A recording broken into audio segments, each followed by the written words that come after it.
네, 아홉 번째 질문입니다. 블랙홀은 진짜 있나요? 굉장히 많이 질문을 받고 있습니다. 일단 먼저 블랙홀이 뭔지 알아야 되겠죠? 블랙홀이라고 하는 것들은 시공간의 엄청난 휘어짐을 볼 수 있는 곳입니다. 벌써 어렵죠? 자, 지금 보고 계신 거는 아인슈타인의 일반 상대성 이론에 따라서 어떤 물체가 이런 중력장이라고 하는 것들을 휘어낸다. 그래서 이 휘어짐을 따라서 물체가 혹은 빛들이 움직이게 된다 라고 하는 겁니다. 이런 모습들을 볼 수가 있습니다. 블랙홀이라고 하는 건 뭐냐? 중력장의 휘어짐의 정도가 끝이 없는 거예요. 이 중력장을 따라서 들어간 빛이 다시 바깥쪽으로 못 나오는 그런 천체를 우리는 블랙홀이다 라고 이야기를 하고 있습니다. 실제로 블랙홀들은 다양한 방식으로 관측이 되었어요. 화살표 보이시죠? 여기서 뭐가 없는데 주변에 있는 천체들이 중심에 있는 어떤 물질들 주변을 계속 돌고 있는 것들을 보고 있는 거예요. 관측이 된 거죠.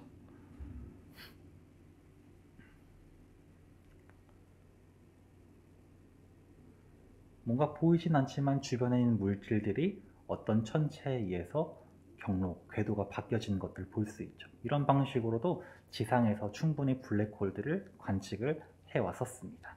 네, 과학자들은 블랙홀을 보고 싶었어요. 그래서 EHT, 이벤트 호라이즌 텔레스코프라고 하는 망원경들, 전파 망원경들을 이용해서 블랙홀들을 연구하기 시작합니다.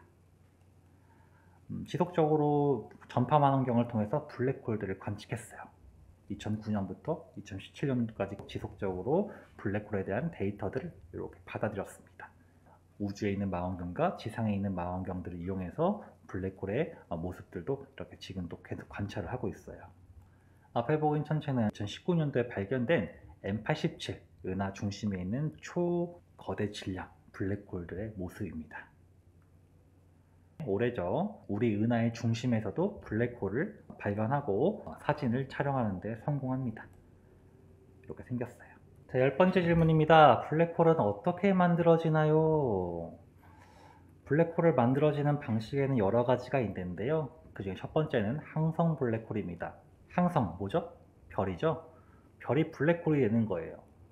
여기 사진을 보시면 위에 부분 처음 별이 만들어질 때부터 굉장히 많은 물질로부터 별이 만들어진 거예요.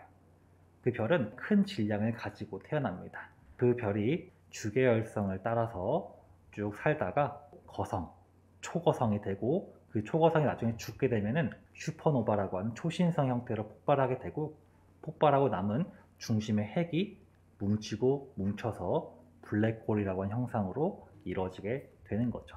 이렇게 만들어진 블랙홀을 항성 블랙홀이다 라고 이야기를 하고 있어요.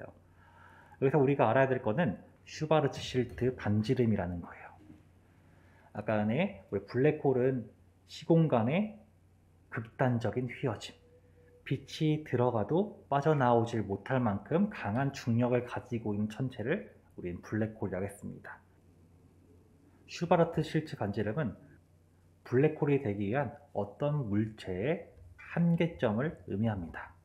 어떤 물체든지 슈바르츠 반지름만큼 작아질 수 있다면 그 물체는 블랙홀이 될 수 있다는 거예요. 우리 지구에서 가장 가까운 별, 태양은 자연 상태에선 블랙홀이 되기에는 굉장히 작은 질량이기 때문에 될 수가 없습니다. 하지만 태양도 블랙홀로 만들 수는 있어요. 어떻게 만드냐? 태양을 줄여서 반지름 3km로 만들면 우리는 태양을 블랙홀로 만들 수 있습니다. 지구도 0.9cm, 땅콩 정도 되는 크기만큼 지구를 작게 만들면 블랙홀이 될 수 있다는 거죠. 태양이 블랙홀이 된다면 그 블랙홀은 반지름 3km짜리 블랙홀이 되는 거고요. 지구가 블랙홀이 된다면 0.9cm짜리 블랙홀 되는 거죠. 보통 우리가 발견되는 블랙홀들은 커 블랙홀이라고 하는 형태로 관측이 됩니다. 커 블랙홀은 회전하고 있는 블랙홀이에요.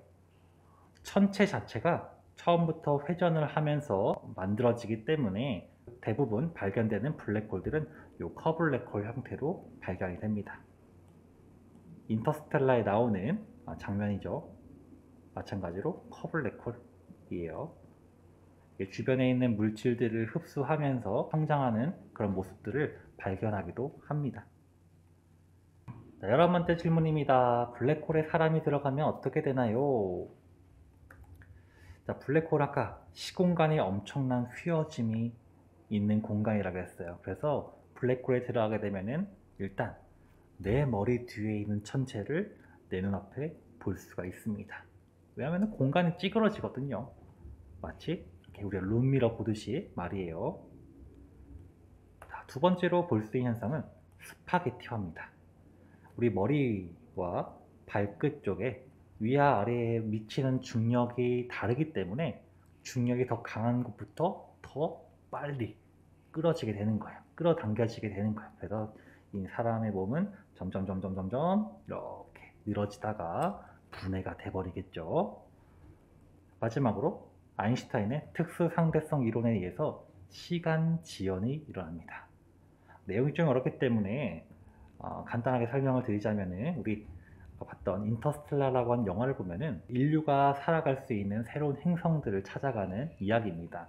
그 행성 중에 커블랙홀, 아주 커다란 블랙홀 근처에 있는 밀러라고 부르고 있는 행성에 들어가게 됩니다. 블랙홀과 굉장히 가까운 곳에 있기 때문에 중력이 굉장히 높은 곳이었어요.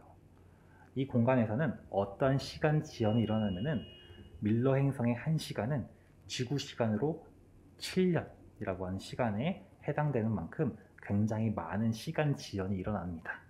주인공 쿠퍼는 밀러 행성으로 들어가게 되고 거기는 이제 바다밖에 없었어요.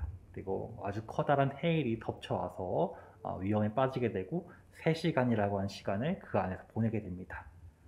자, 1시간이 7년이라고 했으니까 지구 시간으로는 21년이 지난 거예요. 다시 밀러 행성에서 떠나서 원래로 복귀했지만 우주선에 있었던 사람들은 21년이라고 하는 시간이 지난 거죠.